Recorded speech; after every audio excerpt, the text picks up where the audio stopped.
నా పేరు శరత్ కుమార్ అండి. మా ఊరు వచ్చి అనపర్తి. ఇప్పుడు ఎన్డీఏ కూటమి వచ్చే సంవత్సరాల సందర్భంగా అధికారం ఎలా ఉంది? బాగుందండి. ప్రజెంట్ అయితే బాగానే ఉంది. రోడ్లు గట్టా బాగానే వేశారు. కొంచెం పథకాలు కొంచెం అమలు చేస్తే కొన్ని కొన్ని అమలైనాయి, ఇంకొన్ని అమలు అవ్వాల్సినవి ఉన్నాయి. అవి కూడా అమలు చేస్తే ఇంకా బాగుంటుంది. పోలవరం ప్రాజెక్టు ఎన్డీఏ కూటమి ఉండగా అయిపోద్ది అనుకుంటున్నారు మీరు? అవుతుందని అనుకుంటున్నాం అండి. అవ్వాలని కోరుకుంటున్నాం అందరం. మీ పేరండి? పేరు స్వామి అండి, ఏ ఊరు మీరు? గణపతి. ఏమంటే ఇప్పుడు కూటమి ప్రభుత్వం వచ్చి సంవత్సర కాలం అయింది కదా, ఈ సంవత్సర కాలంలో పాలన బాగుందా లేదా గత వైసీపీ పాలన బాగుందా? కొంచెం ఇబ్బందిగానే ఉందండి. అంటే పింఛన్ అయ్యి 6,000 అయ్యి బాగా కానీ కొంచెం అమ్మఒళ్ళు అయ్యి పడతలేదు కదండి.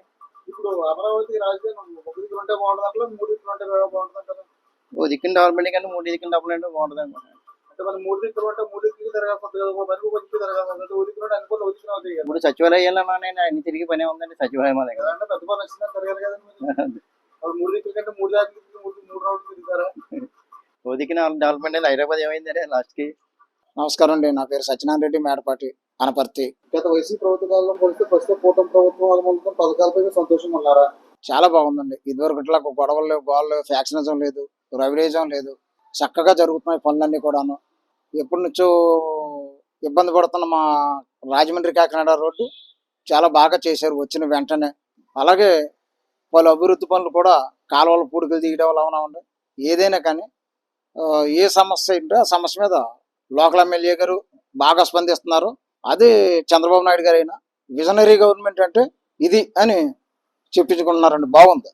ఆంధ్రప్రదేశ్ రాష్ట్రంలో మూడు రాజధానులు ఉండడం బెటరా, ఒక రాజధాని ఉండడం బెటరా? కాబట్టి ఒక్క రాజధాని అనేది బెటర్. రాష్ట్రం మధ్యలో అమరావతిని ఎప్పుడూ చేశారు. ఆ రోజు జగన్ గారు కూడా అన్నారు ఏమని, కనీసం 30,000 ఎకరాల భూమి ఉండాలి ఇక్కడ అని. తర్వాత ఈ నగ్గిన తర్వాత దాన్ని ఆ రాజధాని పనులు అభివృద్ధి అయిన రోడ్లు కూడా ఇలా తవ్వుకుని పోయారని మనం చూసాం. అదంతా అడవి కింద తయారు చేయడం చూసాం, రాష్ట్రాన్ని నాశనం చేయడం చూసాం. ఇవాళ రాష్ట్రం పరుగులెడుతుందండి పనులు, అభివృద్ధి పనుల్లోనే. అందులో ఏ విధమైన డౌట్ లేదు.